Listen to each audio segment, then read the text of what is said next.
So we're halfway through 2024, probably halfway through the console generation, and while it appears the gaming industry is struggling somewhat across the board, there's also a dissatisfaction with gamers at the moment. But I want to mainly talk about PlayStation because it's the platform I felt the most affinity for in the past, but at the moment I'm kind of drifting away, and it's not just with PlayStation, but it's just with the medium itself, which is something I could never have imagined a decade ago.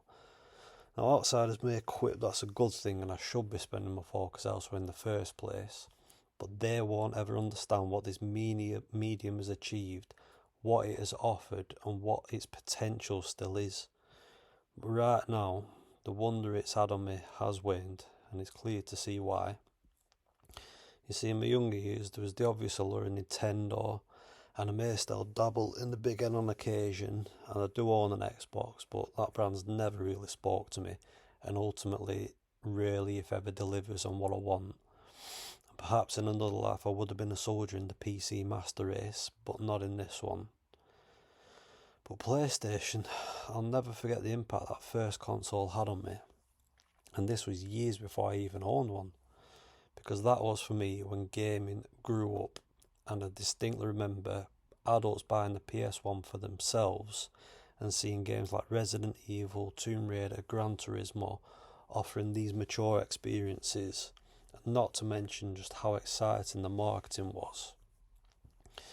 So when I finally did enter the PlayStation ecosystem, I knew this was the place for me. And then you move forward in time, you get to the PS4, and the team at PlayStation were cooking on all cylinders. The hardware was perfectly judged, the messaging was on point, but most importantly, the games were delivering.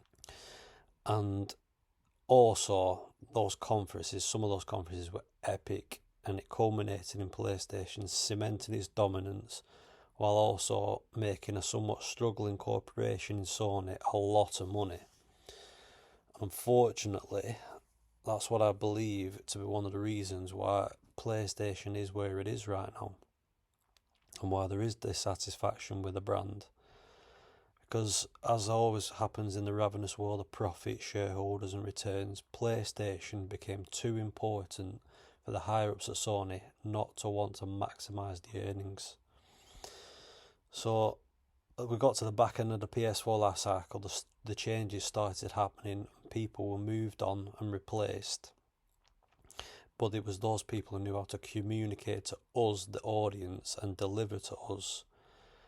And then they were replaced, and in steps the likes of Jim Ryan, and almost immediately you knew what this guy was about. Having worked at Sony for years, it was clear that this man was tasked with maximising profits. And while I can probably look back now and say he's succeeded in that, with Sony posting reports that the PS5 is the most profitable console at this stage in its history, the decisions Jim Ryan and Sony made in recent years leave PlayStation in a precarious position. And it was obvious in the lead up to PS5's launch, which I'll go on record now as saying as one of the best lineups in history, pissing all over what Xbox delivered, which was nothing. The communication was different. And as with my critique of Phil Spencer in a prior video, it's nothing personal against Jim, but he stank of corporate suit and always looked like a man who was under massive pressure from the higher ups to deliver on targets. But the decisions that he has made have shifted from what core PlayStation fans want. And it's not simply single player games, but ultimately it's that all important X factor which has always eluded Xbox and always been a massive strength of PlayStation. And it's that the people working at PlayStation, get us, they get it, and they deliver on what we don't even know we want yet. But Jim Ryan spending $3 billion on Bungie means that they now have to chase that money back any which way they can, and they will be very aggressive in doing that. Greenlighting multiple live service games, which the core PlayStation fans don't want. You might want one or two, something that's interesting, exciting, but you don't want it to be a swathe of things. And if you look at the state of the reaction towards Concord, which is basically Overwatch and shows nothing innovative whatsoever. You see one of the issues we're having right now with PlayStation. And then other decisions like dismissing the fan adoration for Days Gone and spending absolute fortunes on Sony Ben's live service follow-up, which could end up being an absolute disaster. And had they just greenlit a sequel to Days Gone, that game would have been out already, as the directors of the first game confirmed, and it would have made them a lot of money and it would have done really well. But still, and I'm not saying PlayStation gets lucky with this, because they have very good people still working for them on the development side. They've smashed out the park earlier this year with Helldivers 2, which came out of nowhere, surprised everybody, and has been a massive success. But even now, the suits at Sony are still trying to mess that up, because they want even more money from it. But I will be honest, PlayStation, as much as I'm disenfranchised and disappointed with them currently, they're still outperforming Xbox this year with exclusives like Final Fantasy VII Rebirth, Helldivers 2, Stellar Blade, and I'm really looking forward to Silent Hill 2 Remake, and especially Astrobot, because I loved Astro's Playroom. And there's obviously going to be plenty of third-party games coming this year.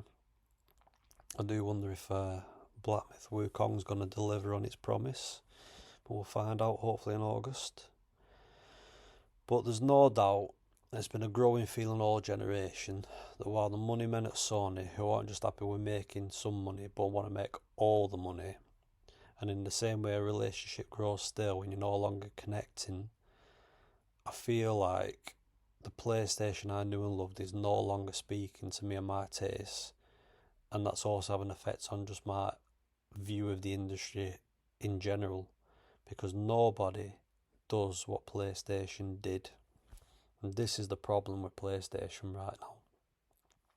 Fans are feeling jaded, and as much as I can commend PlayStation for being open and honest and stating in these state of plays what they've got coming in the next 6 months, I believe that you have the right, before a console releases, to showcase a load of games that you've got coming up that could be years away in the making.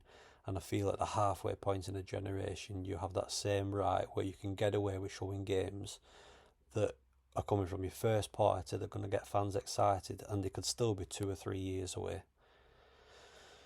But they won't, because that will mean having to do more than they have to.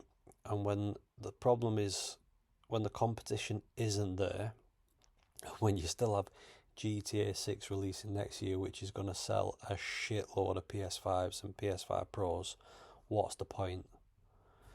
Because it's not like when PlayStation had to work so hard at the back end of the PS3 and with the PlayStation 4, and people who got it knew what fans wanted and knew what would succeed. PlayStation in a current position where, in the same way they were after PlayStation 2, where they kind of feel untouchable and they're taking liberties, and the money men at the top are just trying to maximise earnings and making all these decisions which ultimately are harming the brand. And if Xbox had anything about them, they could capitalise on this. They've got a showcase coming up soon. Maybe they'll surprise me. I very much doubt it, because they just, under Phil Spencer, don't get it, but you never know, we'll see.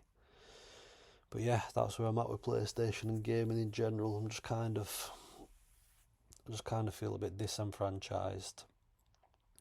My interest isn't there like it was, and